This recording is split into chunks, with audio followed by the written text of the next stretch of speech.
Hola a todos y bienvenidos a Canal Ateca. Yo soy Raúl de Barcelona y en este canal iré compartiendo con vosotros mis primeras impresiones, detalles del coche y otros temas que me vayáis pidiendo.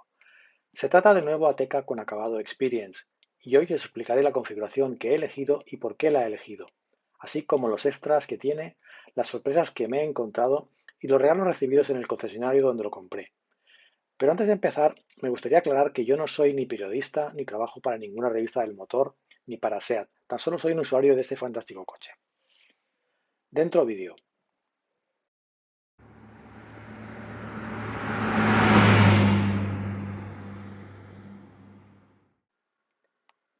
Os presento a mi nuevo Ateca 1.5 Eco TSI de 150 caballos con acabado Experience Go, cambio manual, tracción delantera y color gris rhodium. Esta es la configuración base del coche y ahora os explicaré el porqué de esta configuración. Pero antes me gustaría aclarar que se trata de un coche de concesionario, es decir, no es una configuración a medida. Yo tenía claro que no quería esperar 2 meses y arriesgarme a que por el COVID o por otro motivo hubiera algún retraso y el coche se tuviera que matricular en 2021. Y es cuando en España está previsto que se incremente el impuesto de matriculación, lo cual implicaría pagar unos 1.000 euros más. Tener 150 caballos era un requisito básico para mí. La aceleración que se consigue con esta potencia es bastante buena, de 0 a 100 en 8,5 segundos, mientras que el motor inferior, el de 115 caballos, se va a los 10,7, es decir, más de 2 segundos. Pero no solo es cuestión de aceleración. Si vamos con el coche cargado y con el aire acondicionado, el motor de 115 se queda muy justo. Sobre el Experience, diré que me gusta el look off-road que tiene, así como los cromados, como este de la parrilla,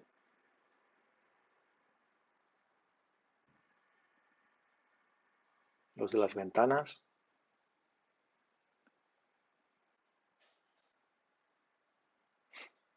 y las barras. Además de que sobre el acabado Style Go, que es el anterior, incorpora dirección progresiva, cristales traseros oscurecidos, alerta de tráfico posterior, asistente precolisión, cámara de 360 grados, control del ángulo muerto, llantas de 18 pulgadas, intermitentes dinámicos, estriberas iluminadas, apertura sin llave, asientos delanteros deportivos, volante en piel, iluminación ambiental multicolor, luces LED de lectura, cajones bajo los asientos, portón trasero manos libres y drive profile. Algunas de esas cosas para mí eran una prioridad, por lo que este acabado era el mínimo que quería tener. El FR no lleva los cromados de serie, pero los pasos de rueda y la parte bajo las puertas son del color de la carrocería, y eso también lo hace muy atractivo. El FR, además de lo que incorpora el Experience, incluye spoiler trasero, asientos con reglaje eléctrico y memoria, tapicería dinámica de serie, pedales en aluminio, rueda de recambio minimizada, llantas deportivas, paquete invierno, equipo de sonido premium y control de chasis adaptativo. Los Ateca con tracción total se pueden distinguir porque llevan un 4 en la parte derecha del portón trasero. A finales de octubre, que es cuando hice la compra, no había disponibilidad del 4x4, por lo que la elección de la tracción delantera estaba clara. Cuando esté disponible, tengo entendido que solo lo estará para los motores de 190 caballos y cambio automático, por lo que ya os podéis imaginar que no serán baratos. Pero si hubiera estado disponible, lo que me hubiese hecho descartar esta tracción es la pérdida de espacio en el maletero. Como podéis ver, la base del maletero no está a nivel, y esto permite tener 510 litros de capacidad, unos 25 más que si llevara tracción total. En mi caso somos 5 y cuando viajamos todos es importante no perder espacio. ¿Por qué gasolina? Porque actualmente hago una media de 12.000 kilómetros al año y no justifica los 3.000 euros de más que según los precios oficiales es lo que cuesta un motor diésel con la misma potencia. Y no hablo de los híbridos básicamente porque de momento no están previstos para la Ateca. De aquí a 4 años, cuando previsiblemente la Ateca se renueve totalmente, si SEAT decide fabricar una versión híbrida o completamente eléctrica, empezaría a replantearme el motor. Para mí el color no es algo demasiado importante. Es decir, si en el concesionario tienen un coche que me encaja en precio y acabados, el color me da igual. Pero hay una excepción. No me gusta nada el contraste entre el gris de los pasos de rueda y un color claro de la carrocería. Pero es una manía personal. Conozco gente que es todo lo contrario, les encanta este contraste. Bueno, pues entonces tenía dos opciones.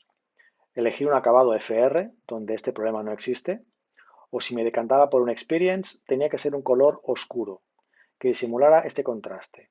Un negro o gris o incluso un nuevo color de este año, el Dark Camouflage, que es una especie de verde oliva intenso. En mi caso me ha tocado el gris Rhodium, que como podéis ver disimula bastante bien este contraste. Tener cambio automático manual es algo que aparece al final de mi lista de prioridades. Mis dos últimos coches han tenido cambio automático y la verdad es que me gustó muchísimo, pero no quería subir 2.000 € más el presupuesto. Ahora toca el turno de los extras. Os recuerdo que se trata de un coche de stock, por lo que los extras no los he elegido yo, aunque estoy muy satisfecho con ellos. Empezamos con las llantas. Se trata de unas llantas de aleación de 19 pulgadas. Yo la verdad es que con unas 18 tenía más que de sobras, y si hubiera configurado yo el coche seguramente habría dedicado el dinero a otra cosa, como por ejemplo el equipo de auto premium, pero la verdad es que tengo que reconocer que son preciosas. El siguiente extra es la tapicería Experience dinámica, que está disponible como extra en el acabado Style y en el FR de serie. La tapicería dinámica está compuesta de piel sintética y de una microfibra de gamuza ecológica muy agradable al tacto. El techo negro también es un extra que yo no habría pedido, pero si le busco el lado bueno, tengo que decir que le da un toque más elegante.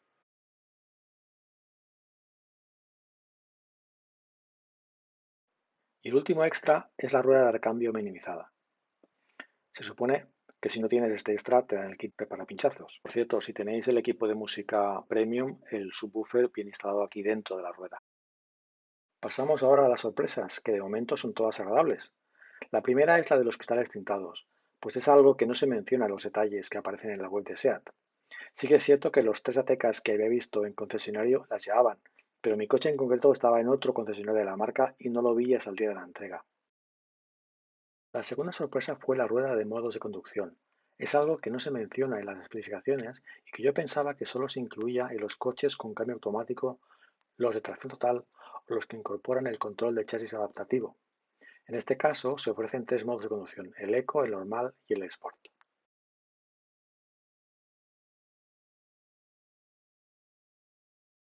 Estamos llegando a la parte final del vídeo, donde os mostraré los regalos que me hizo el concesionario. Empezamos con las alfombrillas. Son unas alfombrillas estándar, pero se agradece no tener que llorar por unas. Hace tiempo que no compraba un coche, pero recuerdo haber recibido algunos sin ellas, y la verdad es que, por lo que valen, es una manera fácil de quedar bien con el cliente.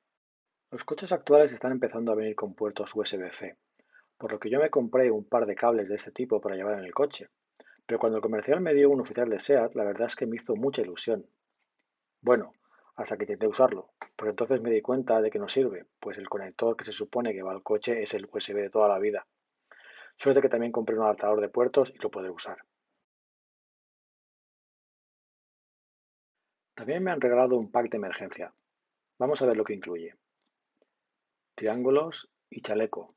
Bueno, esto de que sea un regalo es discutible, pues es algo sin lo cual no podría salir del concesionario. Impermeable y paraguas. Puede ser útil si no te has preocupado de mirar el tiempo, o bien sí que lo has mirado, pero tienes que cambiar una rueda y el paraguas no te sirve, a no ser que alguien te lo aguante. Unos guantes. No sé si habéis tenido que poner cadenas de nieve con las manos desnudas, pero es algo que no es muy agradable, os lo puedo asegurar. Linterna. Bien, aunque con los móviles de hoy en día puede ser más que suficiente. Casqueta de hielo. Útil si vives o viajas al norte o a la montaña. Y por último, unas luces de recambio. He dejado esta para el final porque la verdad es que cuando las vi me hizo ilusión, pero luego me comentaron, ¿para qué las quieres? Si son halógenas, y es verdad, todas las que lleva el coche son LED, por lo tanto no sirven. Lo único aprovechable, creo, son los fusibles. Seguramente el regalo que más ilusión me ha hecho ha sido el del seguro de neumáticos de un año, mediante el cual si pinchas te reparan el pinchazo gratis o si la rueda queda en mal estado y no se puede reparar te cambian gratis la pareja de neumáticos.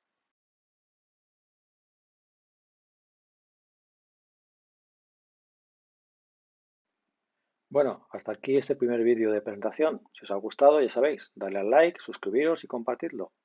Y si tenéis alguna pregunta o queréis que haga algún vídeo sobre algún tema en particular, me lo podéis indicar en los comentarios. Adiós.